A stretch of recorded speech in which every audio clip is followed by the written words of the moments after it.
Dr. Mark Changizi here with your Science Moment. Elon Musk has indeed taken over Twitter. Today is October 28th, and I wanted to talk about a difference between the two sides, the mainstream debate and the two sides in terms of free expression, something we've talked about before, but in light of Elon Musk taking over Twitter. So one thing that you'll see, Twitter's alive with energy amongst those on the anti-lockdown side because we're excited. We're like, look, when are you going to boost us? When are you going to take us out from these, quarantines in some sense that we've been put into? I've been deboosted for a year and a half. I've been, permanently suspended. I got back in, and many of those that were permanently suspended, tens of thousands, hundreds of thousands, but thousands of folks that were more at the center, and definitely hundreds of sort of leaders within these communities were permanently suspended and have not yet gotten back in. Now, so we're alive. So, hey, when are you going to bring back this person and that person? And we're tagging Elon Musk, and that's what we're saying. And the thing that, and before I mention what we're not saying, let's look at what some others on the lockdown side, which has been associated now as, became associated with the left for no particularly great reason. Here's Robert Reich, and he's worried about himself being censored.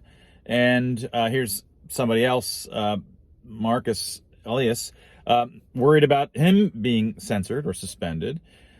But nobody on the anti-lockdown side is ever mentioning that we want to censor anybody. Nobody. All that we're saying, hey, bring back free speech to these people that have been suspended. Stop censoring us. There's nobody saying, hey, now that somebody on our side has gained power over this public square, hey, let's go censor A, B, C, and D. No one's saying that. Not a single person that I've seen anywhere in Twitter has been saying that. Right? Now, consider the difference. Before the Biden administration came in, the left in the United States, NPR, every time I turn it on, said we need more censorship. We need YouTube and Twitter and Facebook to engage in greater censorship of misinformation. Right? And then when Biden came into power, what in fact did they do? Once they had more power, what did they do? They began coordinating with Facebook, YouTube, and Twitter to direct them on who to censor.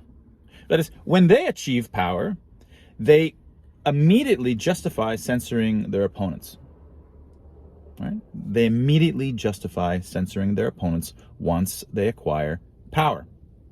And they feel justified to do so. And this is why many on the left are worried now that Elon, who's anti-lockdown and against us, has acquired control. Well, he's going to start censoring us because that's exactly what they would do, right? That's what they would do. That's what they would feel justified to do because they misunderstand the very point of free expression. Now, it could turn out that Elon, violates everything he's been saying and doesn't understand free expression, but I see no evidence of that right now. He seems to really get it. He's gone out of his way to emphasize this repeatedly. And their reactions at any rate are to his stated comments, not on what he in fact does in the future. His acquisition of power, if we were just like them, just interested in attaining greater levels of power, we'd be now pushing Elon to censor our opponents, but we aren't. The only people who appear to be worried about that are folks that are against Elon because they know that that's in fact what they would do, and it's in fact what they did do. And that was your Science Moment. If you're interested in the defense of freedom and free expression, take a look at the Free Expression Institute, freex.group, Dr. Tim Barber and my research institute on what free expression is. And the book, first big work that came out is our book, Expressly Human. And as well as these series of YouTube videos are disproportionately about defending free expression and what it in fact is. And that was your Science Moment.